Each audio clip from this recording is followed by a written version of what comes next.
빙하가 녹은 물로 해수면이 상승해 뉴욕을 비롯한 대도시가 침수된다는 영화 투모로우의 한 장면입니다.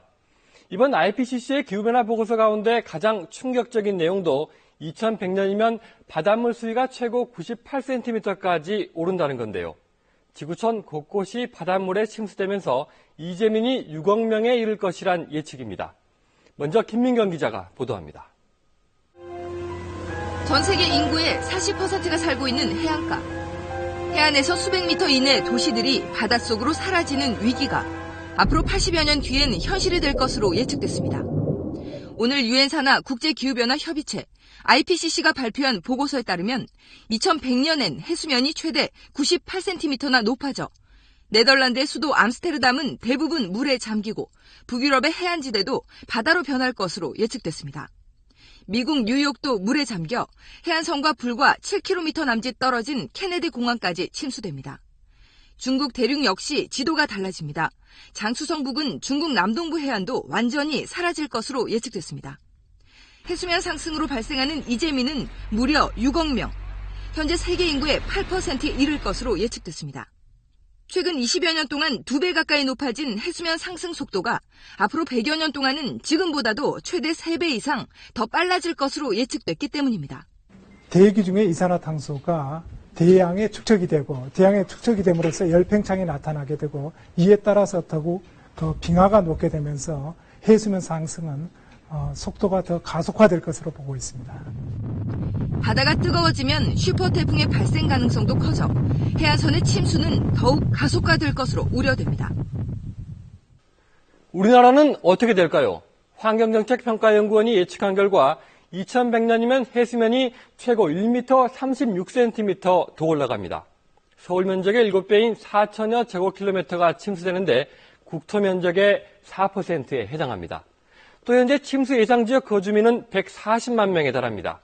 특히 인천시를 보면 인천공항과 연안 메리지까지 침수되는 등 인천광역시의 45%가 바닷물에 잠기는 것으로 예측됐습니다. 이곳은 부산 낙동강 하구의 녹산공단입니다. 바다와 맞닿아 있는데 해수면 상승에 따라 녹산공단을 비롯한 전국 90개 연안공단 500여 제곱킬로미터가 침수 피해를 입을 것으로 예측됐습니다.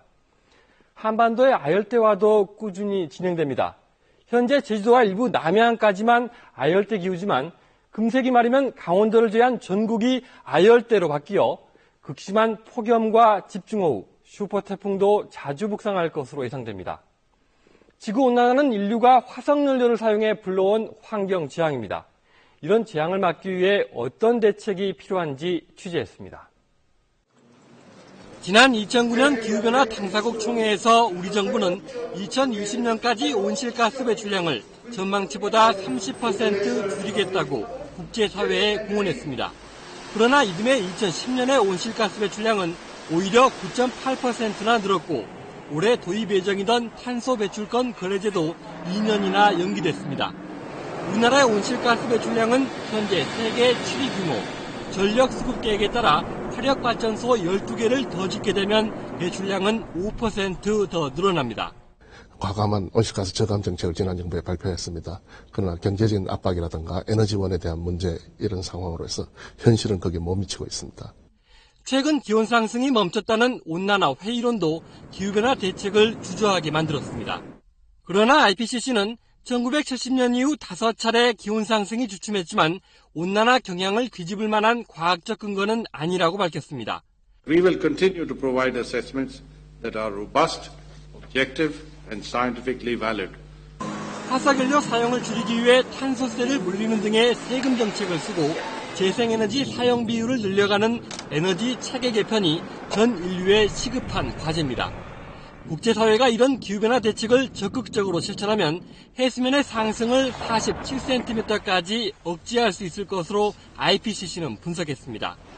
세계 각국의 공주만이 이번 세기 말 닥쳐올 바닷물의 공포로부터 인류를 구할 수 있습니다.